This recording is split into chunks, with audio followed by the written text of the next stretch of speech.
Muy buenos días, José Elías, y buenos días al público que siempre te escucha.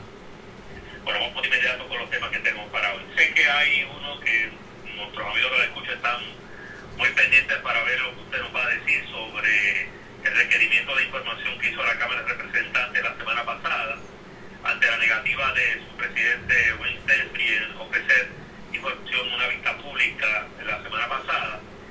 Pero quiero comenzar hablando sobre el plan de ajuste de deuda del gobierno central. Hay una tesis que usted tiene sobre el hecho de que este plan de ajuste de deuda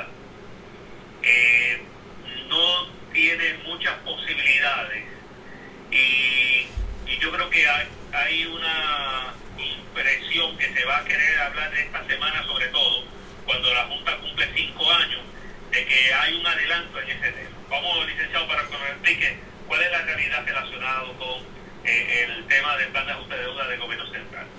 Sí, mira, José Elías, como recordarán, la Junta vino a Puerto Rico a dos cosas principales. Al asunto de restablecer las finanzas del gobierno de Puerto Rico, que ahí vienen los poderes del título 1 y el título 2, ¿verdad?, de la ley promesa, y el otro asunto, el ajustar las deudas, que es bajo el título 3. En el proceso de establecer y restablecer las finanzas del gobierno de Puerto Rico, pues ha habido toda una serie de señalamientos que puedo abundar un poco al final. Pero en el título 3, que es un procedimiento de ajuste de deuda basado en el capítulo 11 y el capítulo 9 de la Ley de Quiebra Federal, es la etapa en la cual nos encontramos ahora y que es crucial porque sin que se termine el ajuste de las deudas, la Junta no se puede ir. Porque para que la Junta se vaya requiere 4 presupuestos balanceados y acceso a los mercados a costos razonables, y para que haya un presupuesto balanceado tiene que haberse determinado cuál es el monto de la deuda que hay que pagar a los acreedores de bono. Por ende, este último presupuesto, que escuché a algún líder legislativo decir que era el primer presupuesto balanceado que tenía el gobierno de Puerto Rico en los últimos años, eso no es correcto, porque no va a estar balanceado hasta que no se ajusten las deudas. Y para que se ajusten las deudas hace falta un trámite que es bien complicado, está complicándose cada día más, que requiere una primera etapa de un escrito de divulgación que tiene más de 1000 páginas, en donde la Junta explique qué fue lo que pasó con Puerto Rico y por qué Puerto Rico cayó en quiebra, y explique además en qué consiste el plan de ajuste de deuda, y que cada acreedor que haya radicado un proof of claim pueda entender si le conviene o no votar a favor o en contra del plan. Es un proceso de decisión informada para fines de apoyar o no apoyar el plan de ajuste de deuda. Y los tribunales de quiebra tienen que hacer una evaluación sobre si el escrito tiene toda la información necesaria para que se pueda tomar esa decisión. Luego de que se confirme, si es que se confirma el escrito, o más bien si que se apruebe el escrito de divulgación, viene la votación y luego viene la vista de confirmación, que tiene que cumplir con los requerimientos de la sección 314 de promesa, que entre otras cosas está si la Junta cumplió con la ley promesa, si los intereses de los acreedores se protegen de la mejor manera bajo la ley de quiebra que se hubieran protegido sin la ley de quiebra, y el otro asunto, si el plan es viable, entre otros requisitos, ¿verdad? Pero esos son los que a mi juicio son más importantes y más controversias podrían traer. Pues nos encontramos actualmente en la etapa de la discusión del escrito de divulgación, y va a haber una vista de aprobación o desaprobación del escrito de divulgación para el 13 de julio. El acuerdo con los bonistas dice, de los bonistas del gobierno central, que se tiene que aprobar todo hasta diciembre. Ellos dieron. El acuerdo dice que si en diciembre no se logra la confirmación del plan, se queda resuelto el acuerdo con los bonistas. Así que es crucial que todo esto corra en una maquinaria bien aceitada. Pero la situación del escrito de divulgación está en precario porque tiene objeciones bien importantes y bien fundadas. Mira, por ejemplo, están planteando que la Junta no explica cómo llegó al cómputo de la responsabilidad que hay por las pensiones.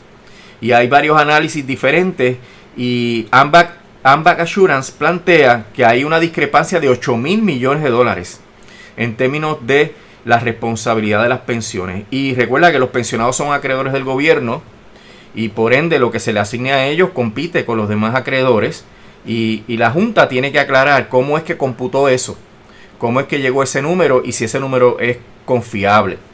También está el issue que pues, la sociedad civil, los pensionados y el gobierno están promoviendo, es que no puede haber recorte a las pensiones.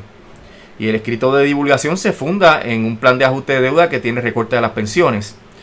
Y el gobierno ha anticipado que no ve cómo se vayan a aprobar las leyes habilitadoras que se requieren para que el plan de ajuste de deuda se pueda confirmar si hay recortes a las pensiones, y que mientras haya recortes a las pensiones, pues entonces no va a haber aprobación de esa legislación habilitadora. Y ese es otro de los requisitos importantes de que se pueda confirmar un plan de ajuste de deuda, que se apruebe la legislación habilitadora.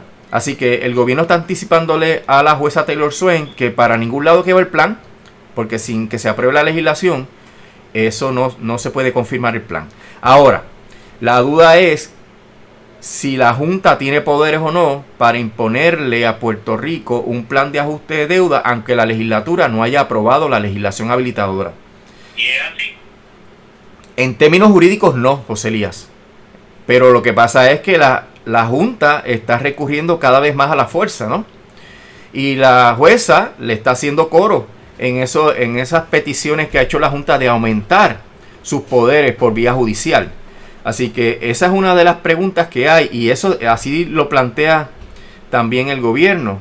La Junta lo que dice es que hay dudas sobre si la jueza puede imponer el plan de ajuste de deuda sin la legislación habilitadora, y por ende es la duda sobre si esto es viable o no. Lo plantean como una duda, pero el texto claro de la ley, de la sección 314, no se puede evadir. Así que es un defecto que tiene el escrito de divulgación, porque no explica a fondo cuáles son las consecuencias de que el tribunal pueda imponer o no el remedio mediante una sentencia judicial por encima de la legislatura. Así que con esa incertidumbre, pues votar a favor o en contra del plan es realmente un acto de adivinación, porque no se sabe claramente qué es lo que va a ocurrir. Y eso es una falla dramática en el escrito de divulgación. El problema también que se plantea es feasibility, ¿verdad? Viabilidad, particularmente por AMBAC, que dice, bueno, ¿cómo tú vas a estar diciendo, por un lado, que ya para el 2035, 38, más o menos a mitad de la década próxima, ya Puerto Rico va a tener déficit otra vez estructurales, y estar prometiendo pagar bonos en el 2036, 2037, 2038, o sea, fechas posteriores a que Puerto Rico entre en problemas económicos? La misma Junta anticipa que vamos a tener problemas económicos a mitad de la próxima década y hace promesas de pago posteriores a esos problemas. Pues miren, la Junta está aceptando que el plan no es viable. Porque ¿a quién va a escoger el gobernador o gobernadora que esté en ese momento en el poder? ¿Va a escoger a los acreedores o va a decir no puedo pagarte porque no voy a dejar descubiertas las pensiones? Recuerda que las pensiones están en paygo y hay que sacar anualmente una cantidad extraordinaria de dinero, ¿verdad?, para pagarlas. Así que eso es un issue que es vital, porque el plan no tiene viabilidad. Además, no se plantea que el plan, el escrito de divulgación no establece cuáles son las propiedades que tiene el gobierno que podrían ser liquidadas, es decir, vendidas para recaudar fondos para los acreedores. Y también se plantea que las clasificaciones que estableció la Junta en su plan son arbitrarias, y que realmente no reflejan la naturaleza de las clases, porque se supone que las clases tengan elementos en común y que se le dé el mismo tratamiento a los acreedores que tienen elementos en común, y hay mucha arbitrariedad en las clasificaciones. Todo esto ocurre, José Elías, en un contexto en que si no se logra confirmar el plan antes de que termine el año, pues se cae el acuerdo, y si la vista de confirmación de aprobación del escrito de divulgación no se puede dar el 13 de julio, o la jueza rechaza el escrito de divulgación, pues se va a atrasar todo el trámite, porque entonces las votaciones se atrasarían y no estaría todo listo para una vista de confirmación en el mes de noviembre.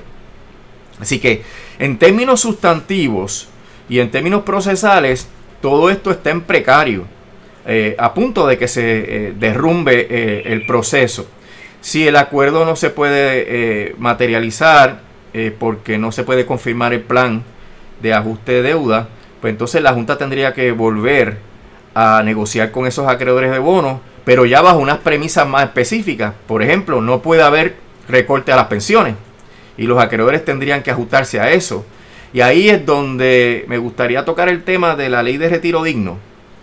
Vamos a eso, porque hay una expectativa muy grande de lo que va a pasar con la Junta, que ha reiterado que esta ley la va a anular. Sí, pero según el trámite que se requiere para anularla, la expectativa es que eso tome varios meses. Entonces, eso corriendo paralelo al plan, al escrito de divulgación y al plan de ajuste de deuda, es probable que no haya una sentencia final y firme sobre ese tema antes de que se tenga que entrar en el plan de ajuste de deuda en una vista de confirmación en noviembre. Así que todo esto estaría sobre pies de barro, José Elías, porque no habría una certeza sobre si ese es el criterio o no de la legislatura que debe ir por encima o no de la Junta de Control Fiscal. Así que habría esa incertidumbre, a mi juicio, afectaría todo el trámite, particularmente porque esa expresión legislativa te está diciendo no vamos a aprobar ninguna leyes que no cumplan con estos criterios. Y en ese sentido, la Junta no podría obtener la confirmación del plan. Por eso es que decidir en el escrito de divulgación, o por lo menos aclarar en el escrito de divulgación qué pasaría si la legislatura no aprueba la legislación habilitadora, es tan vital para que los acreedores puedan ejercer su derecho al voto. Así que todo esto está mezclado, José Elías. La ley de retiro digno yo la veo como una política pública legislativa sobre cómo debe ser el sistema de pensiones de Puerto Rico, a la luz de que la Junta violó la propia ley promesa cuando liquidó el sistema de pensiones del gobierno central y cuando lleva la agenda de liquidar los otros sistemas de pensiones, incluyendo el de la universidad y el de la Autoridad de Energía Eléctrica. Y eso viola la ley promesa directamente porque se requiere financiamiento apropiado de los sistemas de retiro, no la liquidación de los sistemas de retiro. Entonces la legislatura le está diciendo, Junta, tú estás violando tu ley, Junta, tú no puedes llegar a acuerdos que no tomen en cuenta esta estructura de pensiones, que es la mejor estructura de pensiones para que nuestros empleados del gobierno central tengan un sistema de pensiones justo. Y aunque la Junta proceda al tribunal y se tome 3, 4, 5, 6 meses y eventualmente anule la ley, es una expresión de política pública que ya envió el mensaje claro a la Junta de que no va a aprobar legislación habilitadora. Así que yo veo la contingencia de que la Junta vaya al tribunal a eliminar la ley de retiro digno como meramente algo inoficioso, porque se supone, ¿verdad?, que la legislatura mantenga su postura sobre no aprobar la legislación habilitadora que permita recortes a las pensiones. Así que por un lado o por el otro, el resultado sería el mismo, José Elías, que la Junta no podría confirmar un plan de ajuste de deuda porque no hay legislación habilitadora. Así que fíjate lo complicado que está este panorama. Se le puede caer a la Junta el acuerdo con los bonistas porque la legislatura no está de acuerdo en recortar las pensiones, aprueba una ley de retiro digno, la Junta tiene que ir al tribunal para anularla porque no la puede anular por fiat, como quiso la señora Natalia Yaresco con la carta esa, tratando de intimidar al gobernador a la legislatura diciéndole que tenían que derogar la ley en 24 horas. Eso la Junta no lo puede hacer, tiene que ir al tribunal.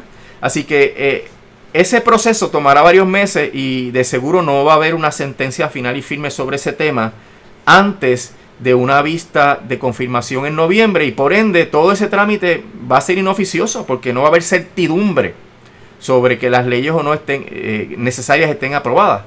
Así que toda esta complicación lo que requiere de la Junta es una reflexión de que no va a poder lograr, no importa el mollero que ejerza, no va a poder lograr que la legislatura apruebe la legislación, por ende tiene que volver a la mesa de negociaciones otra vez con los acreedores. Yo estoy partiendo de la premisa, José Elías, en esto que digo, que la legislatura se va a mantener, ¿verdad? Porque no es la primera vez que la legislatura se arrodilla. Pero hasta ahora, como ha habido expresiones tan contundentes como la aprobación de la ley de retiro digno y la firma por el gobernador, mandan un mensaje tan claro, retractarse de eso es difícil. Pero podría pasar. Si se retractan y le aprueba la legislación habilitadora a la Junta, pues se acabó el juego y la Junta confirma su plan con recortes a las pensiones, etcétera. Pero ahí está el juego de poder. Esa es la pugna que puede trancar el dominó a finales de este año. Si eso ocurre, la Junta tiene que volver a negociar y decirle a los acreedores, mira, realmente ya no podemos contar con este recorte, tendríamos que aceptar una reestructuración diferente de las pensiones y entonces con esas condiciones llegar a un acuerdo diferente. Todo esto es malo siempre, José Elías, porque atrasa el proceso de salida de la Junta, porque hablamos de los 4 presupuestos balanceados que requieren que el plan de ajuste de deuda esté confirmado y el acceso a los mercados también requiere el tener estados financieros auditados actuales, ¿verdad? Corrientes. Y todas esas complicaciones atrasan la salida de la Junta. Bueno, mientras tanto, otro tema que quería hablar con usted tiene que ver con lo que resultó ser la vista que dirigió el representante Luis Torres la semana pasada, requiriendo información a Wayne Stensby, presidente de Luma, y la negativa de él en querer ofrecer la información llevó a que entonces la Cámara recurriera al Tribunal Estatal para eso. El tribunal determinó que debía darse información, sin embargo, Luma acogió o por lo menos decidió ir por otro camino para que esto se vea en el foro federal. Bueno, me gustaría primero que me hable sobre esa estrategia de el cambio, llevar esto al foro federal, por un lado, y por otro lado, obviamente lo que está de por medio, la información que Luma sigue negándole al país ofrecer.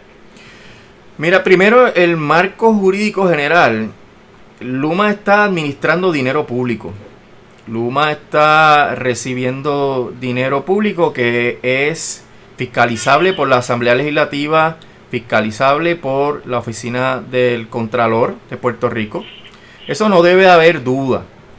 Entonces, aunque Luma es una empresa privada, al administrar el dinero público hay base jurídica y constitucional para interferir, indagando, investigando, auditando ese dinero. De hecho, ya la Oficina de la Contralora hizo un escrito manifestando su jurisdicción sobre Luma y sobre estos dineros públicos. Así que en la medida en que se trata de dinero público, se puede examinar, investigar, auditar, y también la prensa tiene derecho a esa información y los ciudadanos y ciudadanas de Puerto Rico tienen derecho a esa información.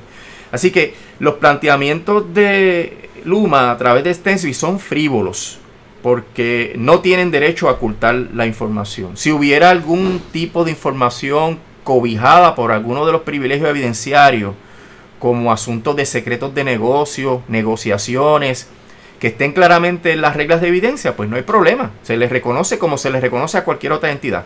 Pero dónde gastan y qué hacen con el dinero público, no tienen razón de ser. Ahora, la legislatura tiene un poder de investigación que está firmemente arraigado en la Constitución. Le requiere una información, Stensby dice que no la va a dar, porque sí, porque no explica, ¿verdad?, a qué se refiere, cuáles son los fundamentos en derecho para no dar la información. La legislatura recurre al tribunal y el tribunal, como una cuestión prácticamente de oficio, emite la orden inmediatamente porque eso no hay defensa. Fíjate que aquí no hubo una vista, aquí no hubo un juicio, es que no hay defensa. La legislatura tiene ese poder firmemente arraigado. Entonces, ¿qué hacen Stensby y Luma? Para seguir ocultando la información al pueblo de Puerto Rico, radican un disparate jurídico de decirle a la jueza Taylor Swain, mira, aquí está la legislatura interfiriendo con el contrato que nosotros tenemos con la autoridad y eso afecta la reorganización de la Autoridad de Energía Eléctrica y por tanto tú tienes jurisdicción para intervenir y evitar que se divulgue esta información. Mira, eso es una solicitud de removal, ¿verdad?, que es instantánea. Una vez se radica, el Tribunal Superior de Puerto Rico pierde jurisdicción. No obstante, para que el Tribunal de Quiebra de la jueza Taylor Swain pueda asumir esa jurisdicción, tiene que haber jurisdicción federal. ¿Y cuál es la jurisdicción federal que ellos alegan? Bueno, que está afectando la reestructuración. ¿Cómo el que te pidan unos documentos afecta la reestructuración? Aparte de que ya la jueza ha resuelto en otros casos que hay derecho a la información de la Junta.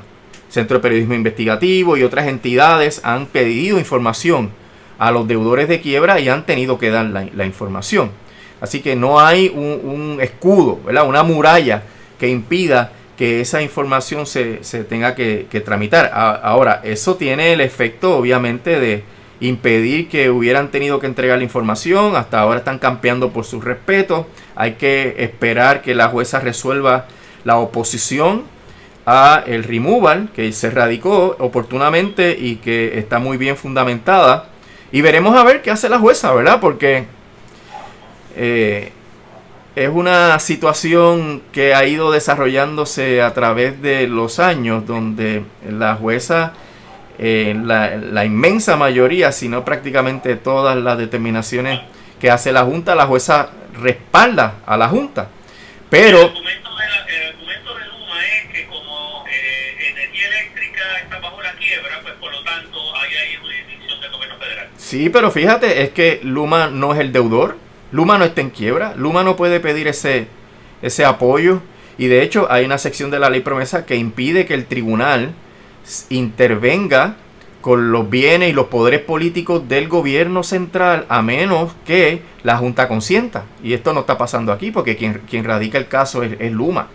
Así que traen por los pelos la jurisdicción de la jueza Taylor Swain para impedir la divulgación de la información, lo cual obviamente ya lo habíamos anticipado previamente, ¿verdad? Demuestra a la saciedad la actitud que tiene Luma de creerse que está por encima del Estado de Derecho, y eso es culpa de Fermín Fontanés y de las alianzas público-privadas al darle un contrato tan leonino y tan abierto y tan amplio, donde ellos pueden hacer cualquier cosa con los activos y con el dinero de la Autoridad de Energía Eléctrica. Y ellos entonces, a base de esa total libertad, pues se creen que están por encima de la ley en Puerto Rico. La situación es crucial porque obviamente va a establecer esta sentencia que emita la jueza si la legislatura va a tener o no autoridad sobre Luma. Y si la jueza resolviera que no hay autoridad sobre Luma, mira, se llevó enredada otra vez la Constitución de Puerto Rico.